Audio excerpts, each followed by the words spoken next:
Katy Grimes, thank you for being here today. Thanks for having me, Henry. So, Katy is the editor in chief of California Globe, and I know you're really dialed into what's happening economically in California. And so, I want to have you on it for a few reasons. On a business I own, I've been tracking the sort of like company or headquarter exodus from California. Hmm. It relates to some of my work tangentially. And so I'm curious to know, I know you're more dialed into that stuff than me, about what you know about companies, people leaving the states, insurance companies. I'm curious about what the heck is happening. And then I also live in California, so I'd love to learn from you. So I'm happy to bring you on today.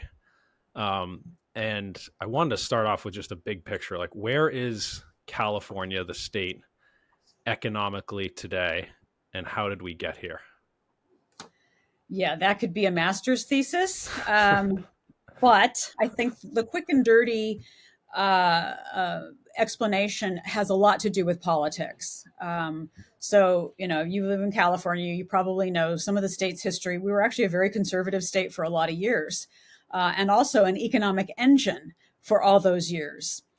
Um, the state was essentially run by manufacturing and ag, and that was, we supplied to the world on both.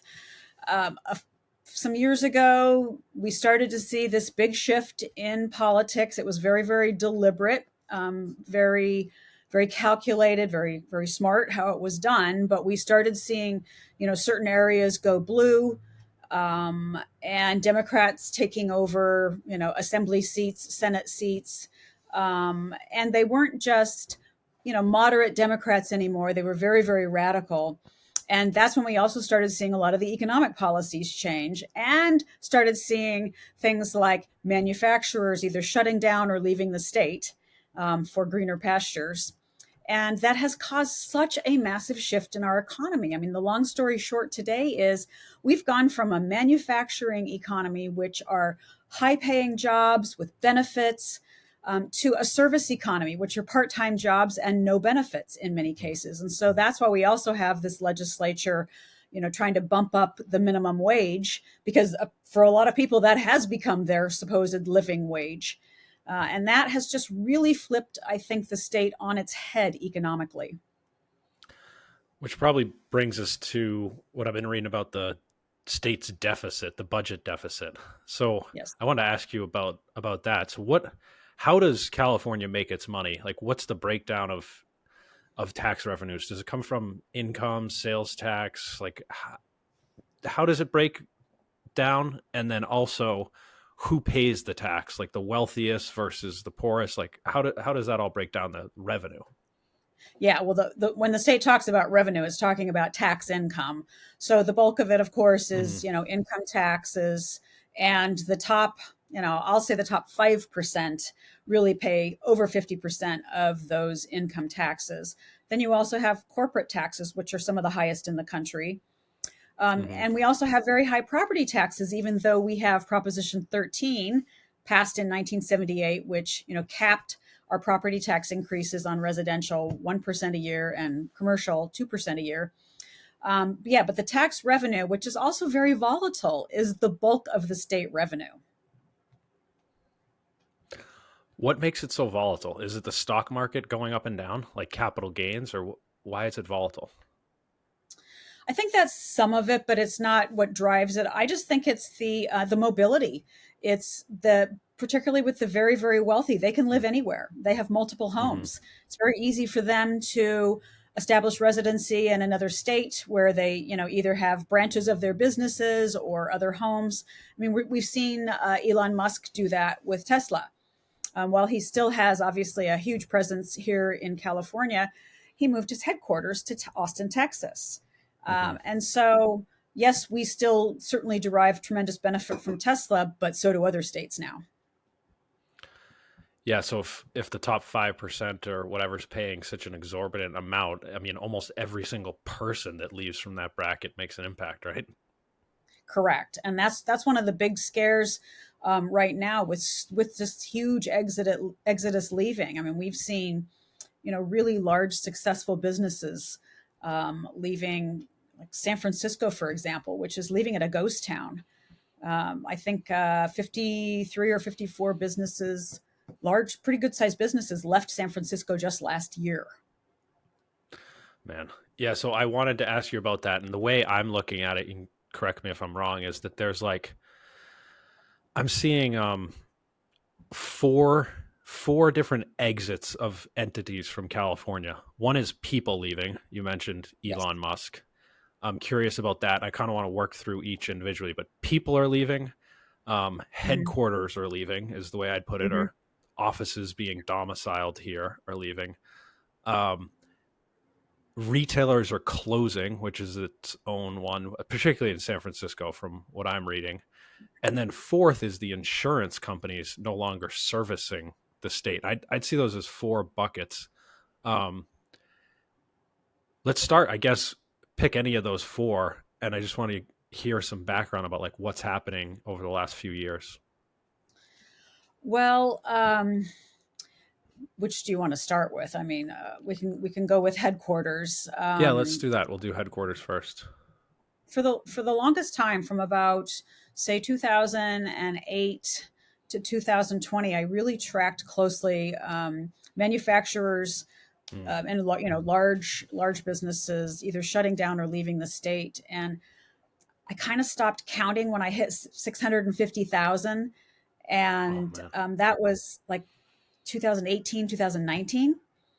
There are people who still track these, and I think it's just become overwhelming that so many businesses, if they can leave, do leave. Sorry, 650,000 individual businesses or Yes, manufacturing businesses. manufacturing businesses. In what time Yes, frame were you seeing? like 2010 to 2020, and I think it Wow. was actually higher than that. Wow. Yeah. So when I talk about our economy shifting from a manufacturing based economy where people are, creating something, building something that other Mhm. people want to buy, to a service industry, you think we're going from, say, Firestone to Starbucks, Yeah. and it really has turned into that. Where do you think those companies are generally going? Are they leaving the country or going to other states? Like, what's the breakdown? They're going to other states. I don't think many are leaving the Okay. country unless they're already international. But yeah, they're going to, a lot of manufacturing went to South Carolina, Tennessee, Florida, of course. Texas was the biggest recipient. Hmm. Arizona is another state where we've lost businesses to. And it's always based on their corporate tax structure, affordability. Also, not only can a business move there and say buy the property to build their structure on or buy one existing, the employees who go with them can afford to buy homes there, and that is a major driver right now in businesses leaving the state. They're offering employees the opportunity to go with them because they can buy something somewhere else. Yep. I've seen that mentioned a lot with the company offices moving, which Right. isn't manufacturing, but here 1,000 jobs moved from San Francisco to Austin or Dallas or something, Yeah, um, it's huge. which removes both income tax and corporation taxes, Right. and sales tax. I mean, all of it Yeah. goes to zero. Yeah.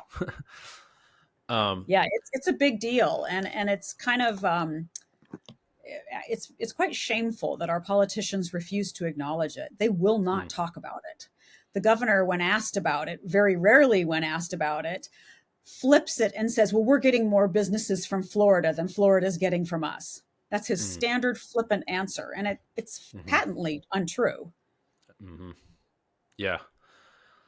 How about the insurance companies no longer servicing the state? I don't understand what's happening there. What's going on with that? Yeah, it's very complicated. I haven't wrapped my arms around all of it yet, but it has to do with a lot of insurance companies are, if they can't recoup the costs that it takes to rebuild people's homes, which is primarily what we've seen is homeowners insurance, specifically State Farm, Farmers, etc. And they're saying the costs to rebuild people's homes are too high in California. So they're either Mhm. capping who already is insured by them, and or just not writing any more policies, or they're just leaving the state. And we have an insurance commissioner who flat out doesn't know anything about the insurance industry. He just needed another political office and ran for it. Mhm. And he's doing just nothing. He's silent. And so, again, this is one of those issues where politics has intersected with economics in our Mhm. state. And sitting there like a deer frozen in the headlights is not helping. We're all, obviously, you're seeing it, I'm seeing it. Our insurance costs are going way up and really fast. So this isn't, from what you've analyzed, this isn't like, oh, there's too many natural disasters or fires. It's just that the cost structure is upside down. Yeah, everything's economic. Yeah. Frankly, if we had too many natural disasters or, fires, whatever, and they could recoup their costs, they'd be making money. Right. Right. So I don't think they'd care if there were this many natural disasters. Yep. Man.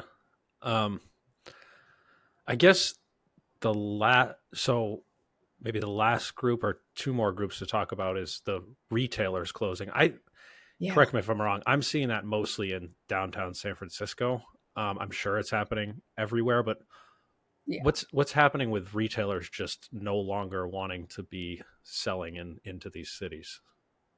Well, in the large cities is also where we're seeing the bulk of the crime. And the crime in California was precipitated by passage of Proposition 47 in 2014, where I explained that voters were seriously duped into approving it, called the Safe Streets and Schools Act. Had Hmm. nothing to do with safe streets and schools. It just decriminalized a lot of once former felonies, bumped them down to misdemeanors and bumped a bunch of misdemeanors down to citations, took Hmm. judges' authority away of dealing with drug criminals and drug crimes. They used to offer the drug criminal the opportunity to uh, get rehabilitation or go to jail.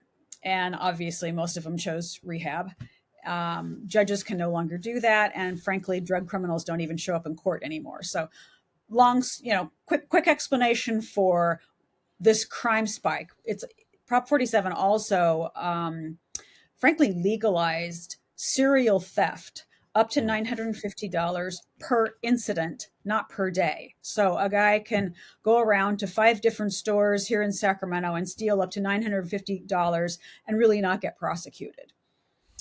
So going to say San Francisco, I've made a list of just what we've covered. Target, CVS, Rite Aid, Walgreens. Most of them have left San Francisco. T-Mobile, Williams Sonoma, Anthropology, high-end designers, even Gumps. I remember writing a story about Gumps, which is one of the oldest family-owned retail, really Hmm. upscale retail stores. But also in Los Angeles, a couple months ago, we reported that 6 Starbucks were closing down in downtown LA. That's Wow. not a good sign. No. No. The theft thing. Have you seen that personally in stores at all? Oh, I have. Yes, I think most people have. I have as well. I was Yeah. picking out shoes at the Nike outlets with my daughter. Uh-huh. And somebody took out the side door like 2 feet from us with a bunch of Yeah. stuff. And that was a tough explanation for a 5-year-old about why they're Yeah. not paying and we were going to go up to the front and pay. I was confused myself as to why I was paying anymore. It's like really tears at Yeah, the social fabric. exactly. Yeah, and now we have well organized gangs, targeting certain areas for theft. I think a lot of the outlet malls are Mm. very heavily targeted. This was Union Square in San Francisco, very heavily targeted. And so, when even employees are interviewed at these stores, they say, "Yeah, when we can't, we'd have to nail everything down to be able to Yeah. prevent the theft." And so, I mean, if you walk into, even not in a downtown, you walk into a Walmart and you see socks and underwear locked behind plexiglass doors, it tells you there's an awful lot of theft. It's not just, expensive stuff. It's Yeah.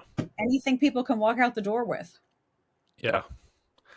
Man, a lot of this, like you mentioned, seems to be like the worst of it seems to be in San Francisco, which was something I keep a close eye on, is the office vacancy in San Francisco, It's which, huge.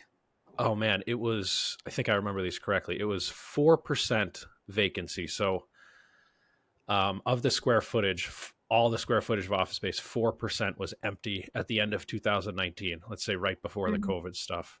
And then the Right. most recent quarter, 4 years later, so the last quarter of 2023, was up to 38%. So like a 9x increase in empty office space in the city. So Yes. there's no one's going into the offices. Then most of the offices are empty. Hmm. Then the retailers don't have anyone there, Right. client customers there visiting. So then they pull out. So then the companies pull out altogether. I mean, it seems like this downward spiral. So I guess Yeah. I'm curious, like, what's your take on the path for San Francisco, like that it's on? Yeah, I don't have much of a take, other than they did it to themselves. San Francisco's been this bastion of I can't even. It's not progressivism at all. It's total leftism, Hmm. and this is their reward for it. They've had a series of very, very leftist mayors and city councils who do crazy things like support reparations policies when they've got retailers in their downtown, restaurant owners closing, people Yep. fleeing the city because of all of this. Not, yes, the crime is horrible. And there's, Asian being targeted for crime in San Francisco, and nobody wants to talk about it. Hmm. Um, yeah, the city's a disaster, and I'm afraid it's going to have to get worse before the voters of San Francisco actually vote for a different type of council supervisors and mayor to come in and start making real serious economic changes, because everything they do is anti-economic, anti-positive economic changes.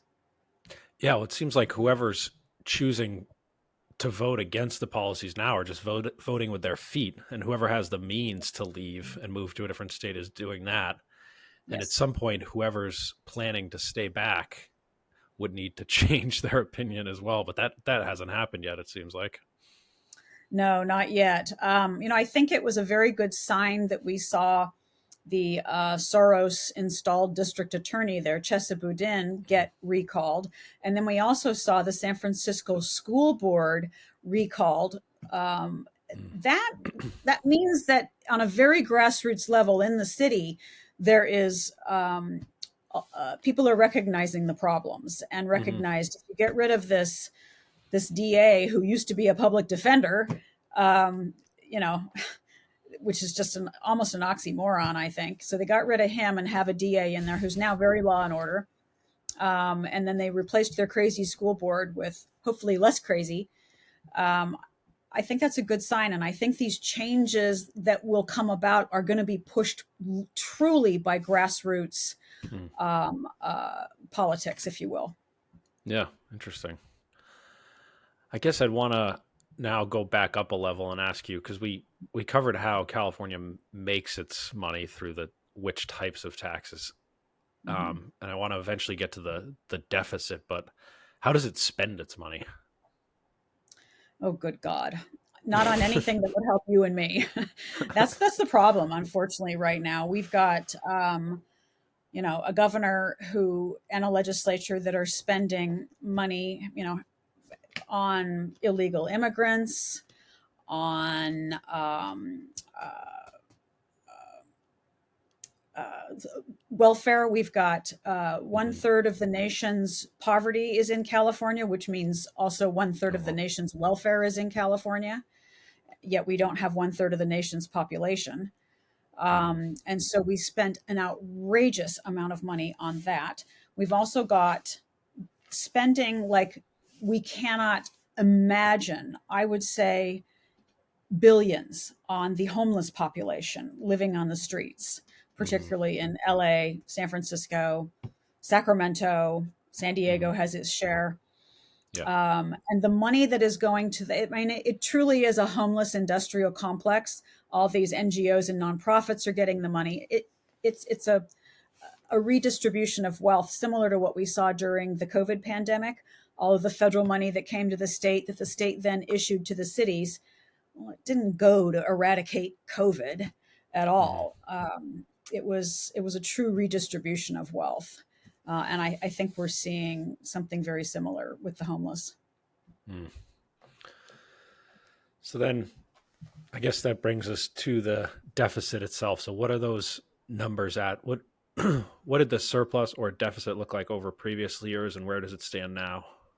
Uh, well, as I frequently say, just to give some context, when Jerry Brown was elected for his third term as governor in 2011, his budget was $98 billion. By the time he left, it was about 200 billion.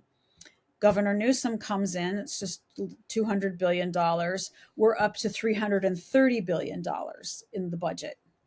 Um, a year and a half ago, the governor Newsom claimed we had a budget surplus, which is Hmm. not at all possible because we also have well over $1 trillion in unfunded pension and healthcare liability for the state's retirees.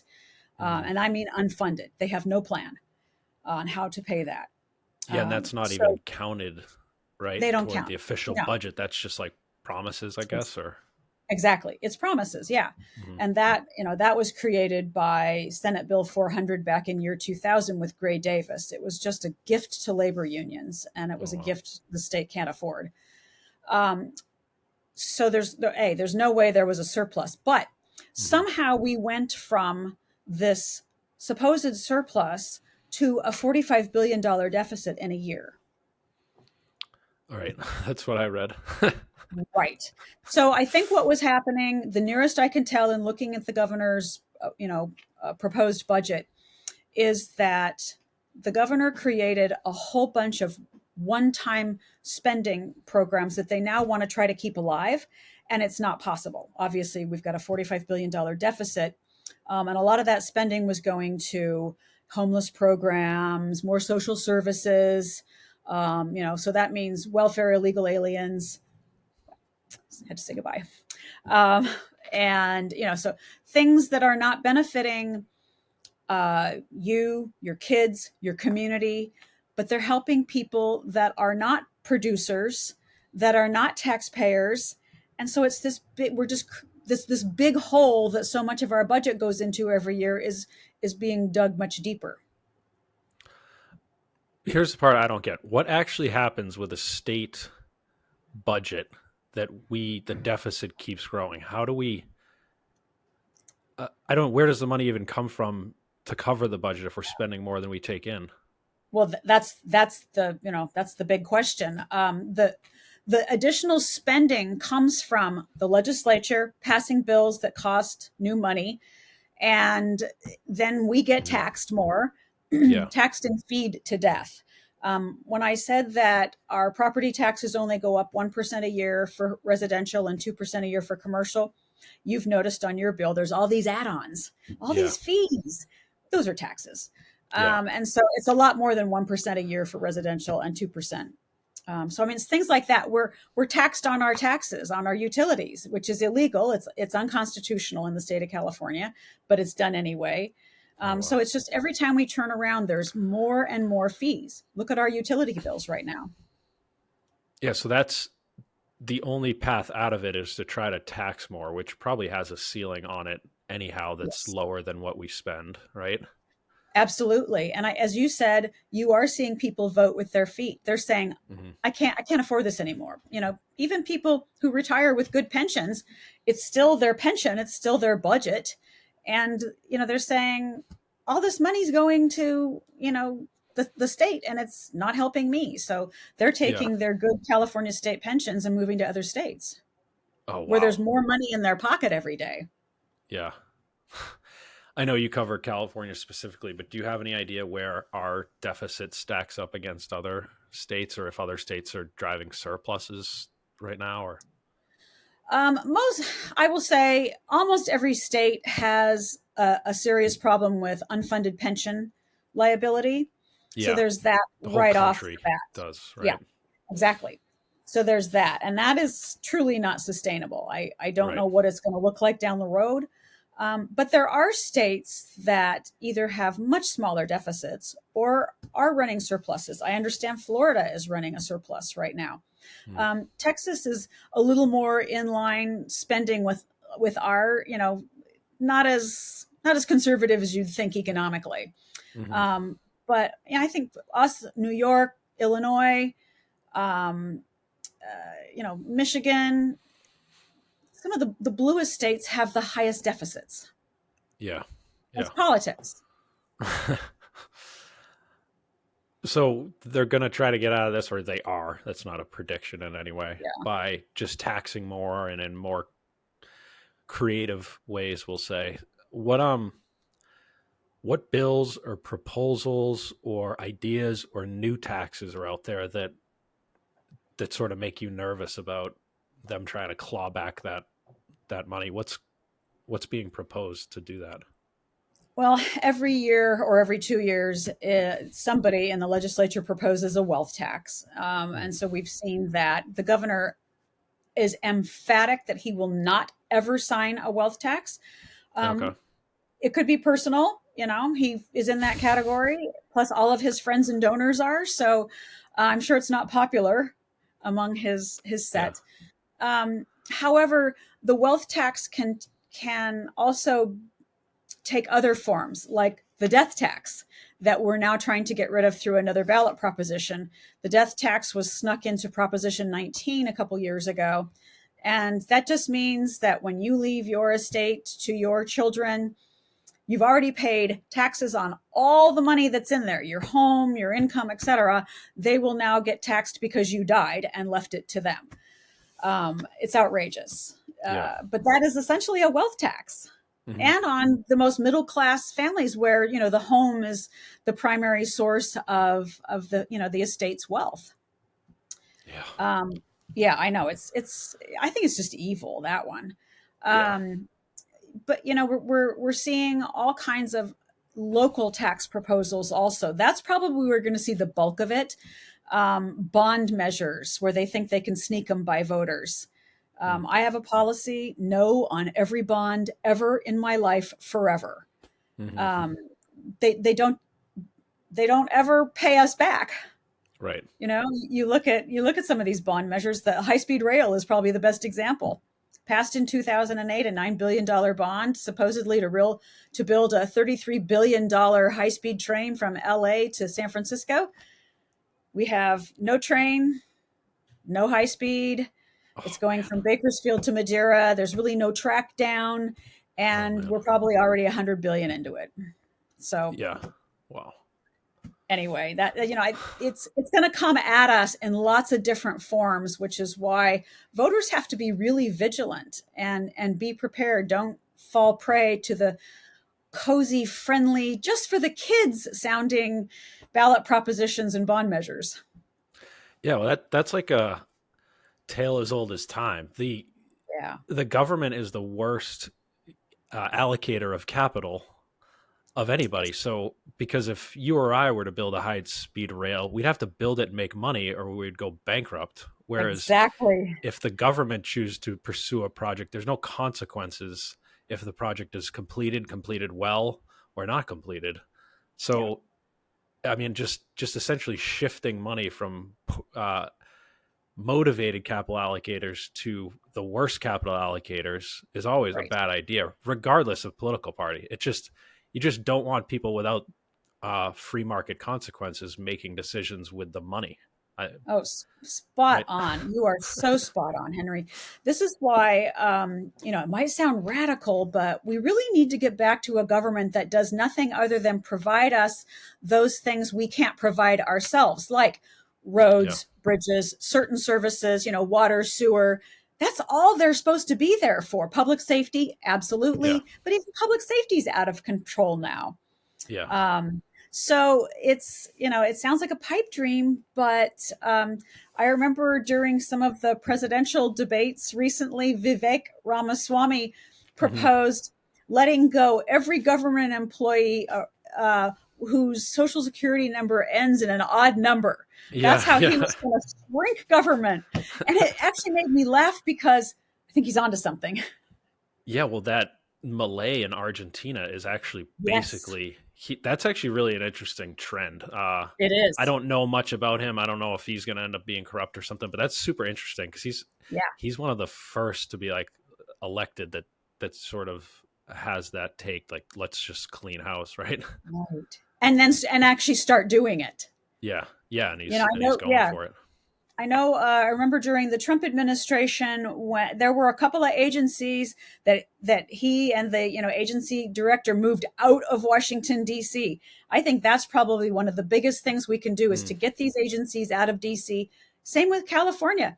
Get them hmm. out of downtown Sacramento. Put them closer to where the services are needed, and I think it would be a natural shrinkage. Oh yeah, that's interesting. Let's see. So where I don't know, it's clearly like a downward spiral. Each decision makes the next decision, which makes that first decision worse. And it just sort of like the tax revenue simply is going like this when the Yeah. spending's going the other way.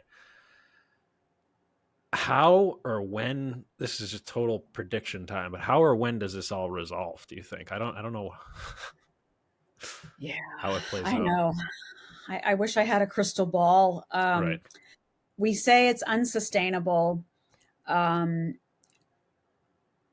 I think things have to get worse, especially with this flood of illegal immigrants coming into our state, as well as border states, other states they're being sent to, because that's just cost, Yeah. additional cost that will increase our deficit. Um, One of the things that I did predict a few years ago, which has not happened, is that when the state is unable to make pension payments for Yeah. all of the retirees, that would really look ugly. That it would filter down then to counties which couldn't make them, which cities. It hasn't happened yet, and I think one of the reasons is the state knows it has to keep a certain threshold of that paid in order for that, you know, snowball not to happen. Hmm. Um,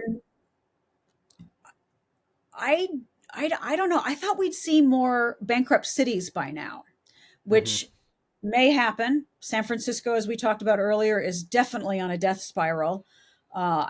I don't want to see it happen, but I don't see how it couldn't happen the way it's going. So, gosh, I don't know. Do you Yeah. have any ideas or forecasts? No. um Darn. no. It seems to be getting worse. All the trends are still going. So like Yeah. you mentioned something interesting that I didn't know, that like it's maybe starting to turn in San Francisco as far as some of those seats and import like getting flipped over, and so maybe that's Yeah. like the bottoming of it. I don't know, but that would be a good sign. Um I don't know, like it would, I guess the other path potentially is like you said, the flows from the federal government to the state of California for the COVID stuff, and then from Yeah. the state to the local governments. Would that same thing happen for bailing out pensions? Would the federal government get involved to the state and essentially delay the bankruptcy? The flow from federal to states to cities of pension. Yeah, would that happen, that the federal government Yeah. helps or something? So I think we can back up a little bit. During the Hmm. COVID pandemic, when the Biden administration took office, when I referred to that redistribution of wealth that was going on from the federal government to the states, I think that was designed to prevent, particularly the overspending blue states, from having too big of financial catastrophes during lockdowns, businesses shut down, et cetera. And us in California with our $31 billion that we know of unemployment fraud, that really hit hard. Hmm. So the Biden administration has been doing it again with homeless money. It's not going to the homeless. It's going to the homeless industrial complex through the Hmm. state, which, probably takes its share and then sends it out to the NGOs and nonprofits, et cetera, and cities and counties. Um, I, I'm not sure the pension situation, the unfunded pension liability, could be fixed by the federal government because Hmm. it's so big. Yeah. It's so big. I also don't think that there is any taste in Washington, D.C. to bail out California of its pension problem. I just don't Oh, think in Congress. I okay. can't see that happen. It would be too big, too unfair to the other states. Nobody else wants to bail out California for anything. Hmm. So but they might sneak it in, they might try to help in some other way, which may have already happened for all we know with all this federal funding that's come in under the Yeah. guise of homelessness. Yeah. Crazy. Yeah, it is. So, is there anything important you think we missed on this topic of California economics? Oh boy, I'm not an economist, Yeah. but I pay close attention. Mm. Um, I think one of the things we're seeing in the legislature is just unbridled spending bills. And that is something for people to watch, to pay attention to register their displeasure with Mm. their elected lawmakers. Um, it's as if the politicians in the state know this cannot continue. I think they also know there is this wave of populist politics taking place across the United States and in California too. I think it's why our governor is trying to sound more populist. Hmm. The people will drive the change, even though we don't feel like we have much power to do so. Yeah. Paying attention, expressing ourselves through our, protests are a good thing when, you follow the Constitution, peaceable protests. Hmm. Um, but it all matters. And I think you're seeing this shrieking coming from, in our state, the party in power, the name calling, the threats, the just the hyperbole. They know it can't last. Yeah. So it could usher in some political changes as well. And I know it's not always healthy to be an optimist, but I don't think I'm necessarily being optimistic other than seeing the craziness at work inside the state capitol and knowing it can't continue. Yeah. I mean, right. It will change. We don't know Yeah, how or when, but it no, has to change mathematically. it does. It really does. Yeah, you look at the course of history, and even though the pendulum, was over here economically, another federal administration comes in and it starts affecting the state administrations, and things like that happen. It takes a while, but it does happen. You just look at the economic prosperity the country had during the Reagan years. We mostly felt it his second term and then after, during the Hmm. first George Bush term, and even during into the Clinton administration, until the Clinton policies kind of sunk in, and they closed all these military bases and spent way too much money, and then that was felt during the George Bush administration. So these things take time, but we do see the pendulum swinging back and forth. Yeah. Yep. So, Katie, I really appreciate you coming on today.